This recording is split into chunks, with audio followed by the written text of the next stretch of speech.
on my chip outs, man. I got this, yeah.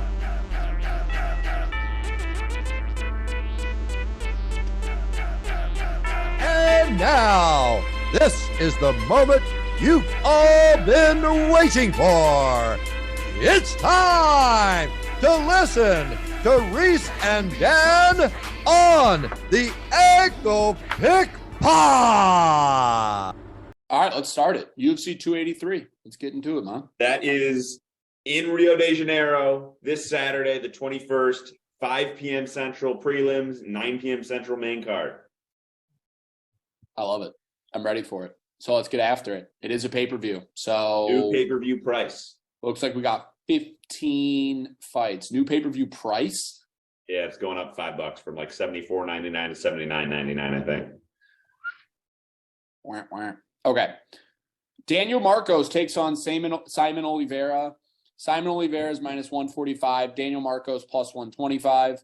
And it opened at Oliveira plus 135. Daniel Marcos minus 155. So flipped on a head. Talk to me, Daniel. This is one I've gone back and forth. Ultimately is going to be a pass. But Simon, we got a little bit familiar with when we taped for Tony Gravely. Tony Gravely, friend of the podcast, smoked him. Took him down 10, 12 times with the same takedown.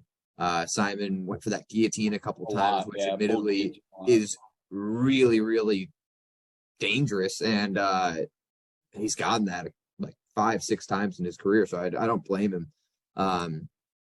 But ultimately, he showed that Tony was just a little bit too much for him. And the other thing for me is that he showed that his kickboxing wasn't all that great. I know that Tony, as a boxer, was able to really have a lot of success up on the feet. And that's where I think that this fight is going to play out. I think that Marcos, who is a good kickboxer, is going to be able to stuff the takedowns from Simon and keep this fight standing. And I do think he has the better volume and power, although he lacks the experience.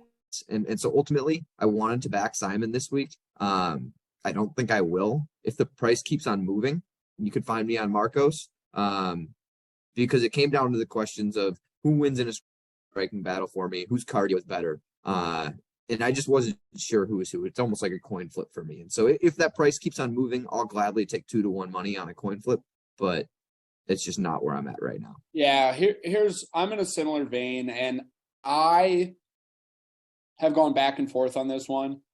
Ultimately going to be a pass for me, and it's ultimately because I haven't seen enough out of Daniel Marcos to prove to me that it won't hit the mat. Because I think you're right on the fact that if it does stay standing, which is a likely outcome, I think Marcos will be there tit for tat with Simon Oliveira, if not getting the better of him.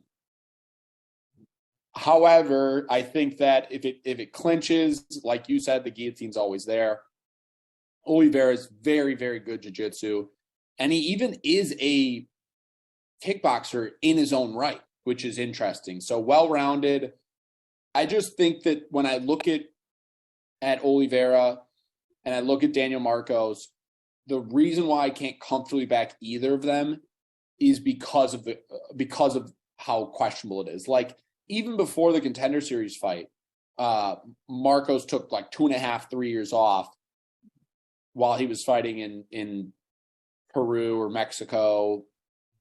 And on the flip side, you got Simon Oliveira, who hasn't shown as much as I wish he has shown in the UFC. So it's ultimately a pass for me. And I also didn't have much of a read on the over-under either. I think you said it perfectly. If it gets any higher, you take Marcos for the flyer. If it gets like lower and crosses that 110 threshold back to closer to open, maybe you find me on Oliveira, but at this price, it's a pass. Luan Lacerda versus Cody Stamann at 135. Stamann is a whopping minus 365. Lacerda plus 300. Line opened at Stamann minus 175. Lacerda plus 150. One thing I want to mention, though, is so it opened at that on the 6th. And before it even turned the 7th, it already bounced to 260. So for all intents and purposes, call the open around 260. Still, nonetheless, it's moved about 100 points. So I'm interested to hear your read, Dan, because I know you and I view Stamen differently. Yeah. I think Stamen's a pretty well-rounded fighter. Not a super high volume striker, but he has decent enough counter shots and decent enough wrestling that it's served him well in the past. Obviously not against guys the level of Nurmagomedov and Merab and Jimmy Rivera is a tougher one. But against the guys of the caliber, the Brian Kelleher's, obviously smoked Eddie Wineland, but that's a different Eddie Wineland at that point in his career. Yeah.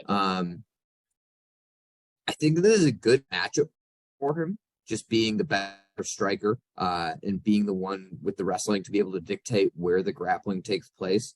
But Lacerda does have great jiu-jitsu, and he's really dangerous. He's got some legit wins over UFC caliber talent in the past. I wouldn't be surprised if he takes an arm home or gets a choke. I mean, that's how we see most of his wins are triangles or guillotines or rear nakeds. But I do think that stylistically, this is a really great fight for Cody, knowing that he'll be comfortable to be on the feet and knowing that he'll be able to decide whether or not he'd like to grapple. So any play here or pass? No, this is another pass for me. It's one where the line's gotten a little bit out of whack for me, not knowing enough about Lacerda, but knowing that he's dangerous.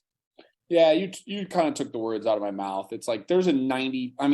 I don't want to give percentages because then you can just say, well, it's priced. But, Cody Stamen should win this. It would be, honestly, pretty catastrophic for him if he lost this. This would be a bad loss for him. He's a phenomenal wrestler. He's worked on his hands quite a bit. The only reason why I'm not taking it in any regard is because there's no way to play Stamen because it could be by KO, TKO. It could be by decision. So you can't really flex it there. And like you said, Lacerda has high level jiu-jitsu. He's fighting at home. I just imagine that there is a possibility that if Stamen does decide to implement his wrestling, which he might do, he's a wrestler by trade, that Lacerda could get something off. I think that most likely it stays standing. Most likely Cody can control where it goes. Most likely Cody Stamen wins. It's just because his opponent is dangerous enough to get a quick finish is the reason why ultimately I don't even think that he'll find a parlay for me. So this shout out to the matchmakers though. There's a Brazilian in at least one half of every single fight. I love it. Also shows how fat their roster is full of Brazilians. There's so many, and they're all so good too, which is the best part. And the only fights that have two Brazilians facing each other, they're short notice replacements. Insane. Josiane Nunes versus Zara Fairn. And this one's interesting, Dan. I really want your opinion here. So Josiane Nunes is minus 540. Zariah Fairn is plus 420. This opened at Nunes minus 325. And I want to take the lead on this because I have an interesting read on this. So anyone who's familiar with Josiane Nunes, she has a lot of power for a girl who is disgustingly undersized. She's 5'2" with a 67-inch reach. This fight takes place at 145. She genuinely has the build of someone who could fight at 125. She consistently gives up size. So she was able to finish Bay Malecki, who's a significantly slower striker and a significantly loopier, not as crisp of a striker as Fairn. She was able to finish her. She was able to go to unanimous decision with Ramona Pasquela, who it was, if you look at the size discrepancy, it's truly hilarious. And she just got the better punches off. So here's my read on this one. And I like it. I kind of like it. So Zariah Fairn is 36 years old. She's a kickboxer by trade, fights out of France, and she has negative ground game. It's bad. it's bad. She's very easy to take down, and she's very easy to control and sub. Felicia Spencer, ground and pounder in the first round. It was like a warm knife through butter. She shot once, got her to the mat, moved to mount, beat the shit out of her. And then Megan Anderson is a very similar story. It didn't stay standing very long, choked her out within the first round. I actually think I'm going to have a quarter of a unit to win a unit on Farron here. And the reason why is because of the style here. You got a girl in Josiane Nunes who is extremely, extremely undersized, has shown zero. I don't think she's shot once in the UFC. She has had no interest in taking it to the ground whatsoever. And all of her MMA wins since the regional, not the regional scene, but pretty much the regional scene where it just says win, it doesn't even tell you how, has been KOs minus the one unanimous decision. So her game plan is to find a way to get inside the distance, inside range on someone who's taller, i.e. Bea Malecki. Zara Farron, she's 5'8" with a 73.2 inch reach. I mean, the size discrepancy is insane. And she has crisper striking, in my opinion, from the tape I did see, where she was on the mat. I did have to go to the regional scene. But she's a lot crisper than someone like Malecki. I think that you can't put a full unit on it because Zara Farron has very limited tape. You don't know if she has a gas tank. You don't know if she will quit, if it doesn't go her way. You don't know. There's a lot of questions. I mean, she's 36 years old and she's 0-2 in the UFC. However, and I love Josiane Nunes. She's a beast. However, there's nothing, Danny, that you can say right now that will make me think that Farron is not value here at plus 420. She's got so much size, and she's a striker by trade, and she is fighting a disgustingly undersized striker who is not shot for a takedown. I think that there's value to be had here. Yeah, the only thing I have to add is that this fight was scheduled and booked for Josiane's debut. Zara Farron missed weight, but to show you how much value that Reece is talking about, that fight was priced at minus 135, Josiane Nunes. Didn't even know that. And that was down at bantamweight. So now at featherweight, weight that obviously Sarah is going to have a lot easier time making. That should only show the chasm and physicality that you were talking about even more. Yeah. And if you want to see the comparison I'm talking about, just go to ESPN if you have ESPN Plus and watch a Bea Malecki fight, and then watch just the first couple minutes of the Felicia Spencer fight before it gets to the mat. And when they're both on their feet, they're similar size, and Zara's a better striker. So you basically have a significant rangier kickboxer by trade against a significantly shorter power puncher who needs to close the distance. So if Farron can in the bigger cage. Yeah. So if Farron can use any bit of her range, I think she could outpoint this or even get the finish. So I really like the 420. And yeah, I think the Sharps have this one wrong because the line's been smashed in the opposite direction. So I actually will find myself there. That's my first official play of the evening. Warlley Alves taking on Nicholas Dalby at 170. And the line here is Warlley Alves minus 125, Nicholas Dalby plus 105. And it's kind of been in that range. It opened at 110 each way. It got to Nicholas Dalby being a sizable favorite, like the minus 160 range, right off the rip. And then it's just basically slowly come back down until Warlley's finding himself as the favorite. So seems to be mixed over here. I do have a play here, but I'll let you go first. This one's hard for me. At his best, Warlley is levels above Nicholas Dalby, at least for me. But at his worst, he loses as big favorites. And I almost think that in all three of these losses, Jeremiah Wells, Randy Brown, and James Krause, yeah, he's above minus 150 favorite. I guess the Randy Brown's right at minus 150, but excuse me, minus 240 for Jeremiah Wells. and minus over 300 for James Krause. He's not a guy that you can set your clock to. He's a little bit hit or miss.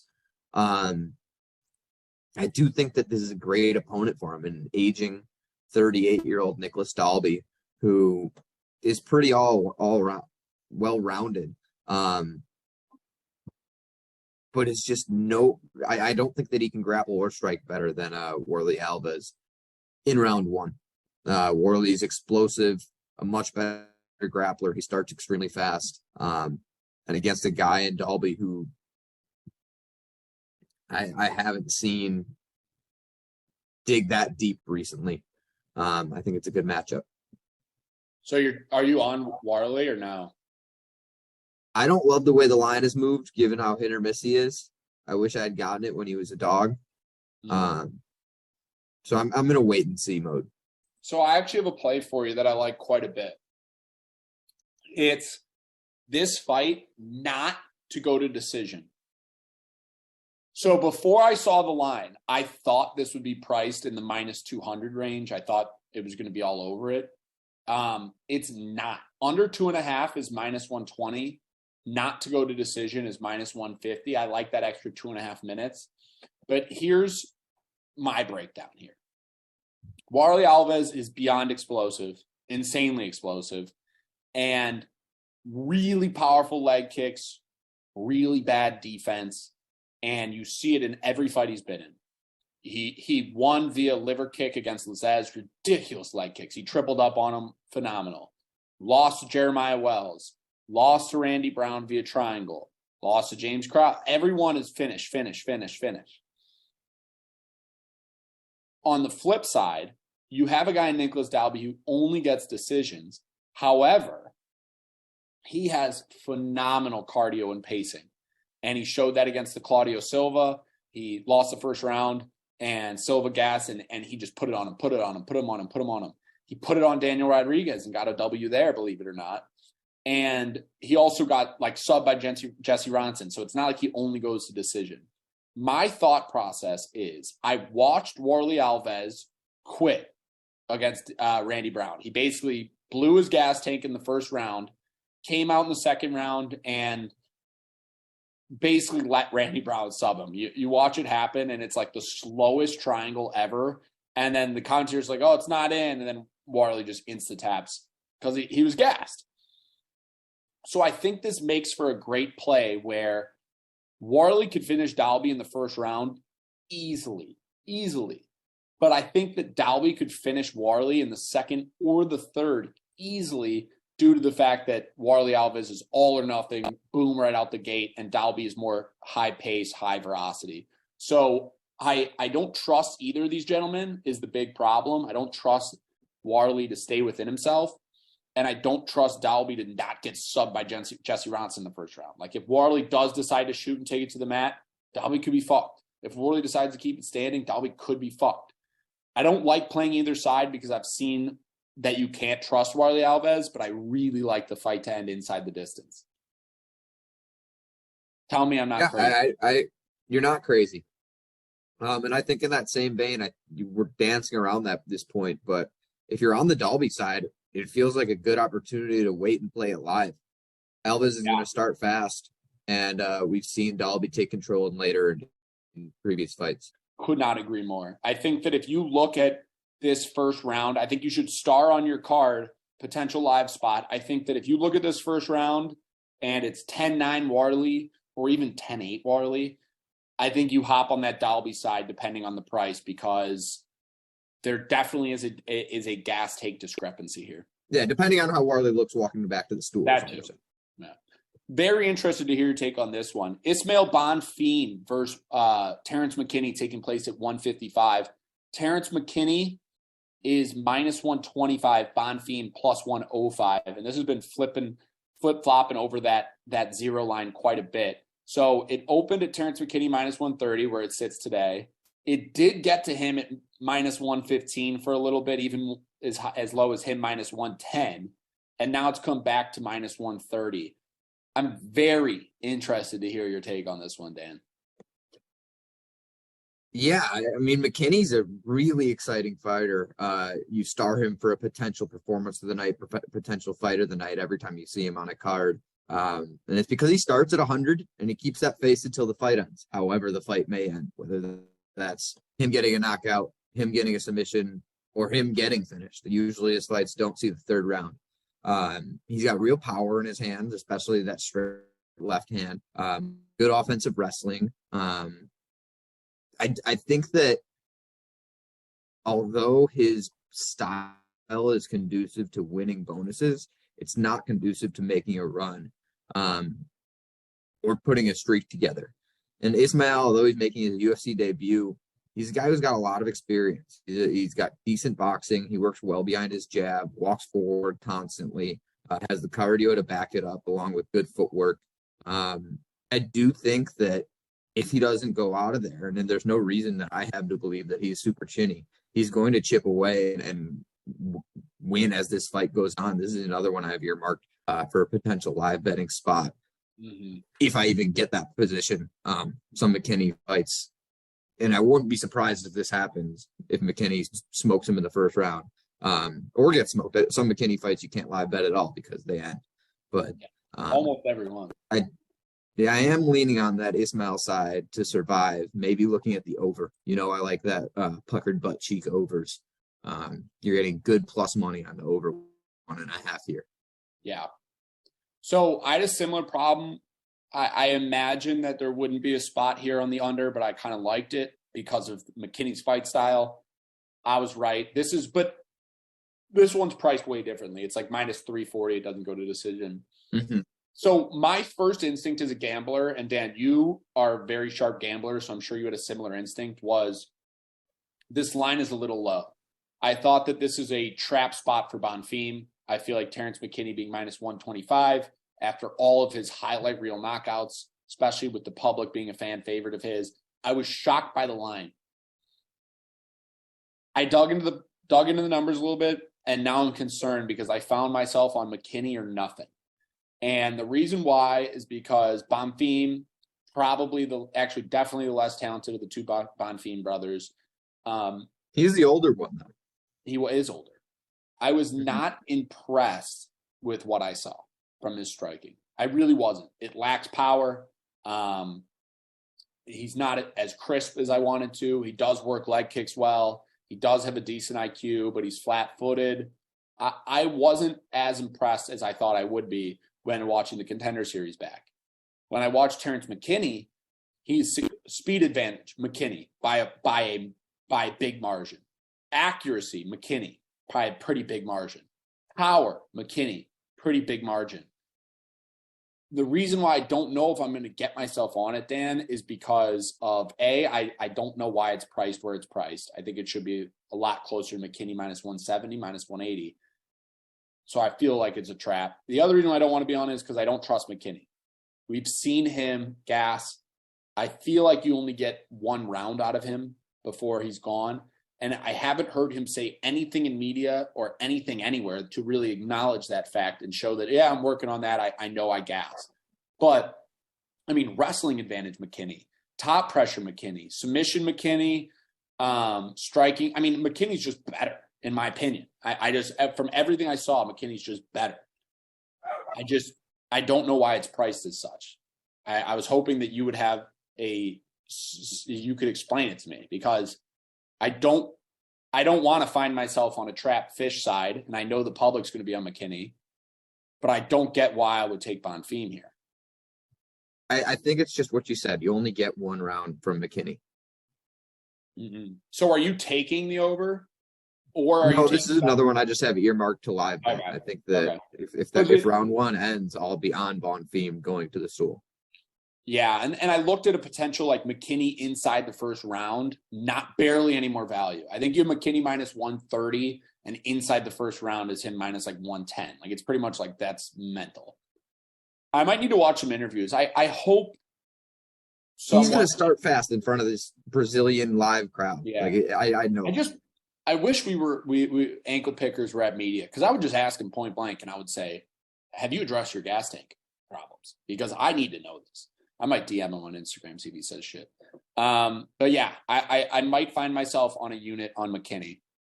I just feel like a fish doing it. Jailton Almeida taking on Shamil Abdurakhimov, 265. Line is exactly what you'd think it is. It's Jailton Almeida minus 1,000 across the board. Best price is actually DraftKings minus 975. Shamil Abdurakhimov plus 675. And frankly, for me, it's just untouchable. I will say Jailton inside the distance is so Jailton by KO/TKO is plus 225. Jailton by sub is minus 175. Jailton inside the distance is minus 450. Fight to go over 1.5 is plus 240. I don't like anything here. I'm just gonna. I thought the KO/TKO isn't so bad of a price compared to how everything else is priced. Maybe a sprinkle there, but won't be on my track place.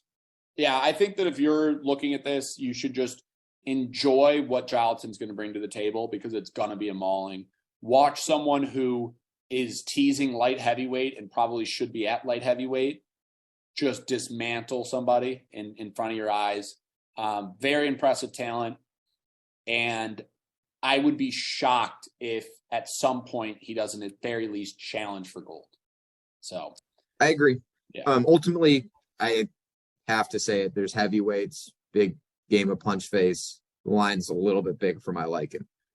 There's probably value on the other side. You don't get rich betting against Jailton. Similar to you don't get rich getting the Nurmagomedov is what I was trying to say. Right. But so my thing is I threw a couple values out last week and it cost me my card. And it was a lesson that I wanted to go into 2023 not doing, and I did it anyways. And I think I went like 0-3 or 0-4 on like +2, like a quarter unit on big value. And I felt like I got my value while watching, but it doesn't matter. A losing ticket is a losing ticket. So remember that if you're thinking about ripping Shamil, even though that would be the side if I had to place a wager. Gabriel Bonfim taking on Munir Lazzez or Lazzez. I think it's Lazzez. And Munir Lazzez is plus 140. Gabriel Bonfim minus 165. This line opened at Gabriel Bonfim minus 140. Lazzez plus 120. So it's come up a little bit, not a lot.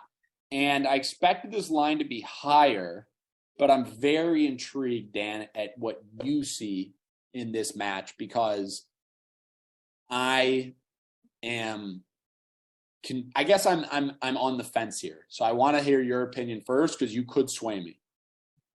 I've always been a little bit more of a Lazzez guy than you are, and so I think that I've come around to Lazzez a little bit. He's crisp. Okay. He's the head kickboxing and striking coach for Team Nogueira. Mm-hmm. One of the Team Nogueira camps. So his striking's as good as they come. It's more, do you have a good read on Bonfim? That was my problem. I don't have the best read on either of these Bonfims. But from what I've seen, Gabriel is not as good of a technical kickboxer nearly as Lazzez is. Bonfim is going to move forward aggressively, try and work that jab, but ultimately try and get takedowns close to distance and grapple Lazzez because I don't think that he stands a chance in a kickboxing match. And I think that Lazzez just knows, I think he's ready for that. I think that he's in the bigger cage, going to be able to use his footwork well, keep his distance, stay on his feet while Bonfim tries to close that distance, mix up those head and body attacks, and really just pick off Bonfim at range. And I like this dog price for him. Won't be a slam play, but I do think that I like Lazzez in this spot. My question for you is, and not to take the question role, but what's your opinion on Bonfim's ground game and on the flip side on Lazzez's ability to keep it standing? Because we've seen a Von Flume on the Contender Series. It was impressive. We've seen a Dars choke on LFA, which, by the way, I bummed your Fight Pass login, so thank you. But that's kind of my concern here is if this is a kickboxing match, you're going to cash that ticket almost guaranteed. My question is, does Lazzez have the ability to keep it standing? / is Bonfim going to be able to implement his game plan? I think that the big cage will play a significant factor here, and I think that Lizez's footwork will be a little bit too much for Gabriel to really put the trap on, and get him with his back against the cage and get his hands on him. I think that ultimately it probably will happen at a time or two, but not for a round or so until Muniz starts to slow down for me. Do you foresee yourself placing on this one? I do foresee myself on this one. I'm still in a wait and see, but I like the Lizez side. If you lock it in, shoot me a text because I think that I might tail the Lizez. So when I said I was on the fence, it was exactly the questions I asked you. Do you think it can stay standing? Do you think Lizez can implement his game plan? If that is a yes, I want to be on the side of Lizez, especially as a dog. Thiago Moises, and he's got a short notice replacement because Guram Gatatalatse could not make it, and he's fighting Costa. Country Club, do you have Tapology in front of your face? Do you want to give that one a whirl? Because I am not good at no habla inglés. Melquizael. So Melquizael Costa against Thiago Moises, and Costa finds himself at a pretty big dog, if I remember correctly. Yeah, he's plus 300. Moises minus 365. It opened at 300 for Moises, so it's come up a little bit. It is a short notice replacement, so the line hasn't been available as long as the others. But Dan, I mean, we're familiar with Moises. We actually, at least I did. I don't remember if you were with me, but I liked him in a spot against Alvarez. He drastically underperformed. He made it 4 rounds with Islam and relatively held his own. But I think what's more important is you go back and you see, the unanimous decision against Dariush, the unanimous decision against Ismagulov. Although they're losses, he was there. I enjoyed watching those fights back. Mm-hmm. And he has wins over Bobby Green, Alexander Hernandez, Mike Johnson. Like, the ankle lock on Mike Johnson is sweet, especially for the podcast. So it's like, we know what we're dealing with. Thiago Moises is very talented. The question is, what do we have on the other side in Costas? He has one LFA performance. The rest is all regional. And he is on a bit of a win streak. He had suffered a lot of losses early on in his career, on a bit of a win streak, but the records are definitely to question. His most recent win is over a 12-5 guy. But before that, you got a 12-11, 10-5, so it's, I want to know your read, or if you have a read on Costa and if you have a lean here, because the price is expensive. I've got Costa as a dangerous striker, a lot of experience on paper, but like you said, it's just not the highest level. I think if the fight stays standing for 15 minutes, he's got a shot, but he's just not on Thiago Moises' level when it comes to mixing in the grappling, and Moises really is that skilled when it comes to the grappling. Yeah, you mentioned the performances against Dariush and Ismagulov and Makhachev. Those might be 3 of the highest level grapplers in the world in terms of MMA. Yeah, he's a monster. And he's hanging with them, holding his own. I like this as a parlay piece. I'm not going to really get cute with it. I do think Moises gets this one done easily. So who's more likely to win? Cody Stamann or Thiago Moises, if you had to pick one? I've got Moises significantly more likely. Okay. Because they're priced similarly, and I see it similarly, where there's dangers on the other side, but the UFC vet is talented in his own right. Gregory RoboCop Rodriguez, after the vicious third eye Mike Wazowski looking motherfucker, is taking on Bruno Ferreira at 185. The line here is Gregory Rodriguez minus 305, Bruno Ferreira plus 255. Rodriguez opened at minus 400, so it has come off a little bit. It opened at minus 400 on the 11th. It ended up getting to minus 330 on the 11th, and it plateaued a little bit. And it's come back to 312 as we get closer to fight night. So I guess I do want to hear your breakdown. The only thing I want to say or preface with is, one of my big takeaways is the scarring for Gregory Rodriguez after the gruesome injury is still there. It really wasn't that long ago. And I am worried it's right in between his eyes. And so I do fear that what if what if it open up and leaks? So that was one fear of mine for paying the 305, is just that I saw significant scarring. I don't know if you see that to be an issue, because you do have a very, very dangerous striker on the other side, which is why I wanted to mention it. Yeah, it definitely could be. Ultimately, I'm between a pass or just a classic pucker play with the over of two dangerous guys, 1.5 sitting at plus money. We've seen how durable Gregory Rodriguez is, and with the cut, I don't think that it's going to be a 7.5 minute thing. I think that if the cut plays into it, that's towards the end of the second round or in the third. But going back to what we just asked, kind of going through the Thiago Moises fight, it's similarly lined to Moises and Stamen. But this is one where I could see Rodriguez going down much easier than both of those guys. He loves to bang. That can be really fun to watch as a fan, back and forth, entertaining fights, but he doesn't have the best striking defense. He's got a lot of scar tissue. I don't expect him to have a educated, dominant game plan ready. I expect him to go out there and bang with a dangerous striker in Bruno Ferreira. And that's why I'm ultimately probably not going to end up on my pucker play. But this is one I'm comfortable staying away from in all kinds of parlays or anything. I love watching me some RoboCop. I will not be backing him against his fellow Brazilian. Yeah.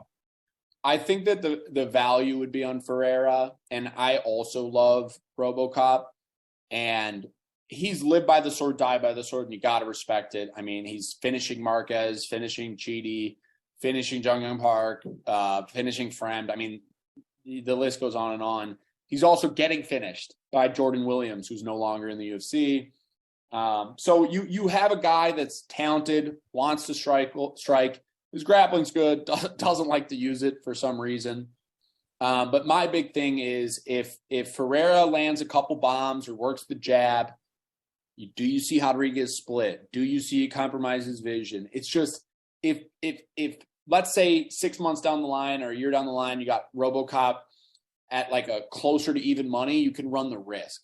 But paying 3-1, the last thing you want is for him to split open on a jab, and now you are paying minus 300 on a guy you can't fucking see.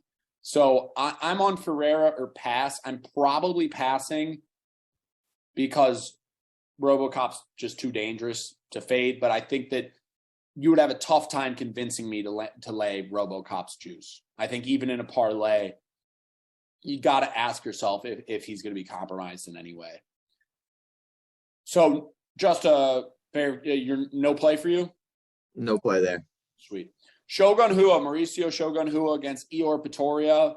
And the line here is Pretoria minus 205, Rua plus 175, opened at Pretoria minus 240 and has come down a little bit. Dan, come down. What are we doing here? I mean, I know what I'm doing here, and it's Pretoria or pass, and it's no disrespect to Shogun whatsoever.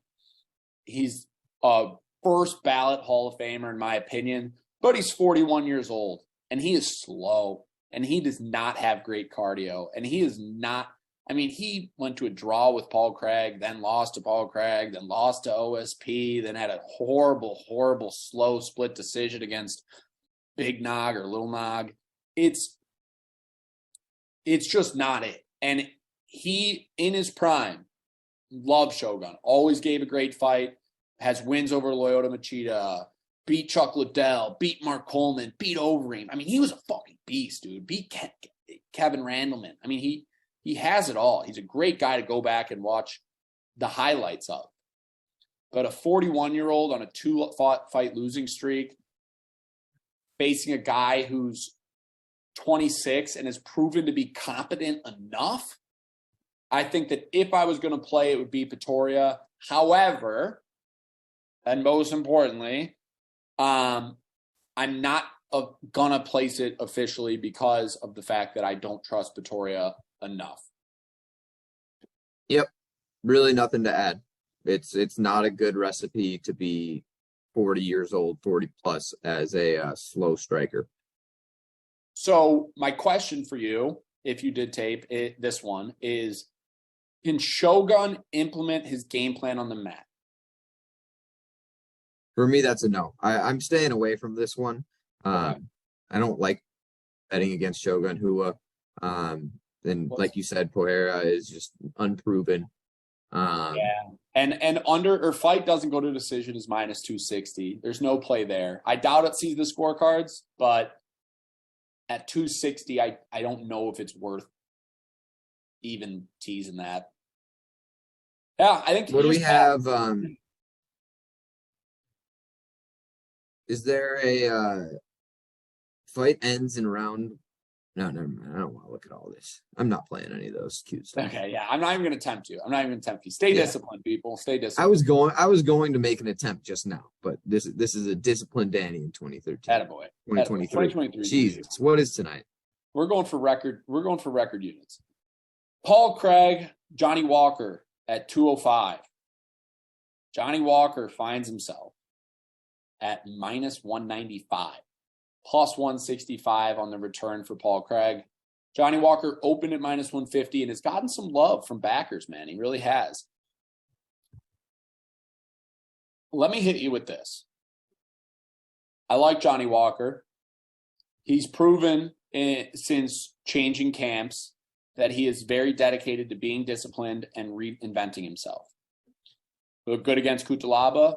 He looked good against Santos, even though he lost. I was very impressed with his ability to endure. Paul Craig is so fucking dangerous if he has a grip on you that it feels impossible to bet against him, yet we do every time. I took Volkan. It was the easiest ticket we cashed. We ankle locked Volkan. But we also ankle locked Krylov, and Krylov fucking went into his guard like an idiot. So I imagine that Johnny Walker will keep it standing, keep it at range in the bigger cage, and if he drops Paul Craig and Paul Craig lays in his back, that Johnny Walker will not enter the guard. If Kavanaugh lets him enter the guard, I would be shocked.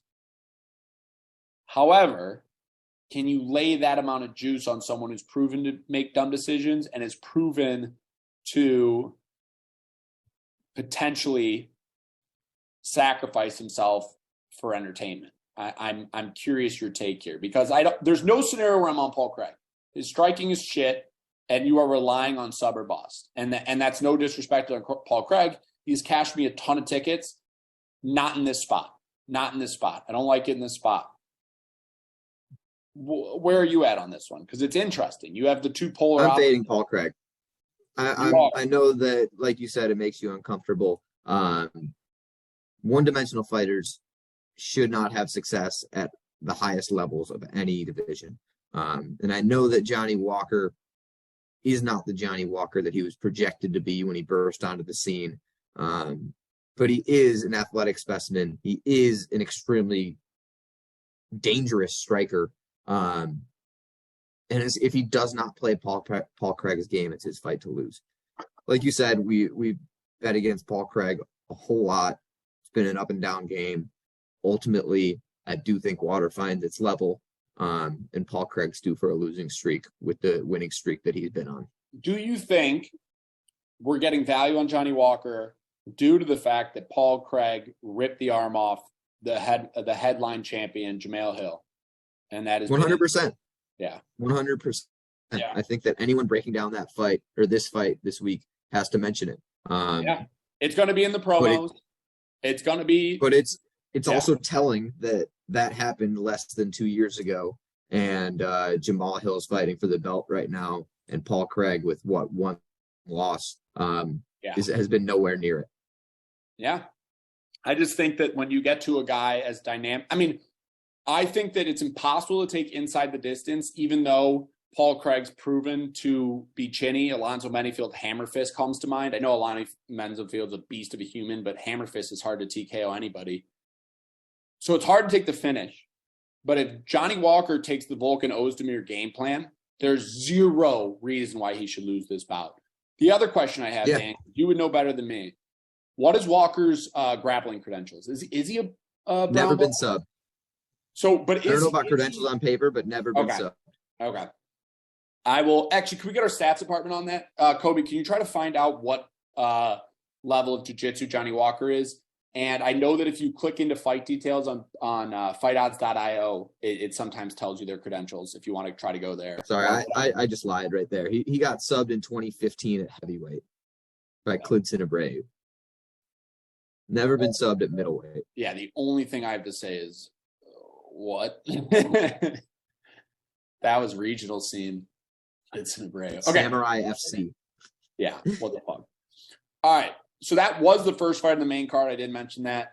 Next fight on the main card, Jessica Andrade against Lauren Murphy. Dan, I actually have a play in this one too, and I'm curious to run it by you. I'll let you break this one down first because Andrade is obviously our girl. She's fighting at home, and you are, out of anybody, the perennial fate of Lauren Murphy. You scream fraudulent whenever she gets close to the I've got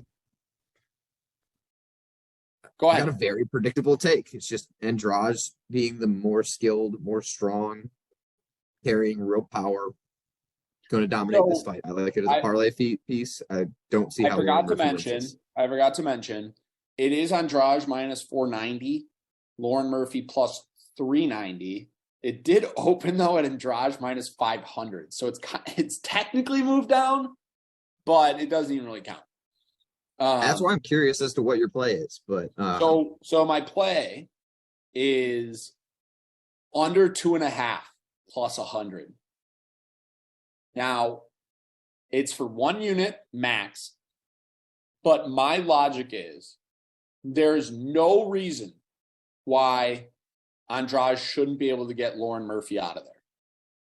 There's no reason. And so this, for me, is my attempt in betting Andrade without paying the juice. I looked at the TKO spot, which is beyond possible, but I looked at the sub spot and it's also beyond possible. But I believe and has consistently believed that when you look at this division, Andrade is the second best. First or second best. She's slightly worse than Shevchenko. She's slightly worse than, Wei Li, but outside of that, she's there. And so, she got the standing triangle against Lemos. She beat the shit out of Cynthia Calvillo. She beat up Caitlin Jukakian, who's a very rangy striker. She gets people out of there. She's a dog. She gets people out of there. She slammed Rose. So I think the under 2.5 is a safe play against a 40-year-old Lauren Murphy. And I think that if Andrade goes south, if Andrade somehow manages to lose this fight, it would have to be by something freakish happening inside the distance. But to call a spade, this is me playing Andrade without having to pick a side or playing the minus 500 because I really like this Andrade spot. I like Andrade parlay piece. Throw that with Moises minus 186. That's palatable for me. Think we can add in someone else? DraftKings currently right now. Think we can add in someone else? What happens if you add in Charlton? Yeah. Add in Charlton just for shits. Where does that get you? What is the DraftKings line, like minus 950? 975, 950. 143. That to me, that's not worth it. Okay. Yeah. I think 186 is palatable. That'll see my bet MMA tips. That's available at DraftKings right now. Okay. Good to know. Kobe, did you ever get the belt figured out for Johnny Walker? Nothing listed on Fight Odds IO. I can't find any of it. Okay. We'll call him a black belt. So no, I don't know. Whatever. He's something. He also could be one of those like Jack Hermansons who's a white belt but just rips people's ankles off like Gastelum. Goat move. Okay. Next fight on the main card. Probably the fans or the ankle picks favorite fighter, Gilbert Poha Burns, taking on Neil Magny at 170. Line is Burns minus 460, Magny plus 370. Dan, I'm going to call a spade. Magny's value here. I love Gilbert Burns. Gilbert Burns is an absolute monster. But Neil Magny's extremely, extremely talented in his own right. Gilbert Burns is going to win. There's zero chance I'm paying the 460. Neil Magny's going to lose. I probably am not sprinkling the plus 370. Over 2.5 is intriguing because I think Magny's good enough and talented enough to not get finished. But Burns is, a fucking animal on the feet and on the mat. He's just so fucking good. So ultimately, it's a pass for me. Yeah, I don't have a ton more to add. Gilbert's our guy, but like you said, Magny is a tough puzzle to solve, and this price is just a little bit too big for me. No fun unders or anything crazy? Nothing crazy there. I mean, on fight day, with all the pageantry of the Brazilian show, I might end up on a Poha sub, but that's not going to be any kind of value or major play. Love it. Peterson Figueiredo, Brandon Moreno, UFC flyweight champion on the line. The line is Figgy. Oh, don't do it to me. It's going to do it to me. They put it in the freaking futures. Last I saw, I've got Brandon Moreno minus 125. That is what it is. Come back on Figgy plus 105. Brandon Moreno minus 125, Figgy plus 105. It opened at Brandon Moreno minus 118, so it's actually gotten slightly worse. What's up? These lines have always been interesting. Have always been interesting. So the first just one had Figgy as a really big favorite. Then the draw, which was a little controversial. I had Figgy there. But going to the second one where Figgy lost, he was a minus 190 favorite. So that flipped on its head going into the trilogy fight with Brandon Moreno having the momentum. You saw Figgy at plus 160. And now we've got an evenly lined fight. I like Figgy. So far, you and I have liked Figgy in each of the three prior. I actually bet Moreno in the one where he ended up winning. Okay. I don't know how I got there because you're right, but I actually did have that ticket. I ended up liking Moreno on the night he won, and I have no idea why, and it's the best performance we've ever seen out of him. And that was all the value in the world. I don't think that we have to spend too much time breaking this one down because you've got, like an hour of fight time to watch. And we've talked about it 3 fucking times. Right. Figgy's got the power. Brandon's going to have the output. If this stays on the feet and Figgy lands his stuff, I see the judges giving Figgy the nod. I do think that the Glory MMA situation has to be a thorn in Brandon Moreno's side, or at least a thorn in his fight camp, and shouldn't be overlooked, which is why I'm ultimately a little bit surprised that he's getting the love as the slight favorite. But that being said, he has the more well-rounded skill set. And if this fight ends up being in the grappling department, I don't see Figgy getting the sub. I see Brandon being the better wrestler, the better grappler, and winning moments. So that's why the fight is lined where it is. I think Reece and I are on the same side of give me the plus in front of the Figgy, the guy who's, for me, 1-2 out of the 3. Yeah, let's hope he makes weight. Any plays here? Not at the moment. I'm going to wait to see how it continues to move. If some more steam comes on that Moreno side and I'm getting Figgy like plus 120, I'll probably end up there. Okay. I could see that too. I do imagine, if anything, it crosses the other direction. Is that crazy to think? I mean, No. We'll I don't see. think it's crazy. We're talking about a fight night in Brazil where the Brazilian, maybe the most dog. Yeah, who's skilled pound for pound Brazilian fighter in the world right now. Yeah. I think the big thing is the only decisive win we've seen is on the side of Moreno, which is definitely helping because Moreno's the one who got the finish and decisively won. Yeah. That's no lie. Okay. Main event time. Priced is bettable. It's Jamahal Hill minus 140, taking on Glover Teixeira plus 120. This opened at Jamahal Hill minus 150, so it's come back a little bit. I like the Glover side initially, mainly because we watched him beat up Yuri. We've watched him beat up Jan, beat up Santos, beat up Anthony Smith. I think that Jamahal Hill, when you look at him from a skill perspective, I think he's probably less talented than a couple of those names mentioned. And I just think that Glover will be able to enforce his, and you're getting a price due to the age of Glover. However, I ultimately don't believe I'll be betting this. And the main reason is just that Glover has proven to be able to be hit. And I just don't want to put serious cash down on someone that could get finished at any moment against a very powerful striker. But if Glover can implement his game plan, I think Glover should probably be priced as the favorite, man. If he didn't get tapped by Yuri, you watched a dominant performance.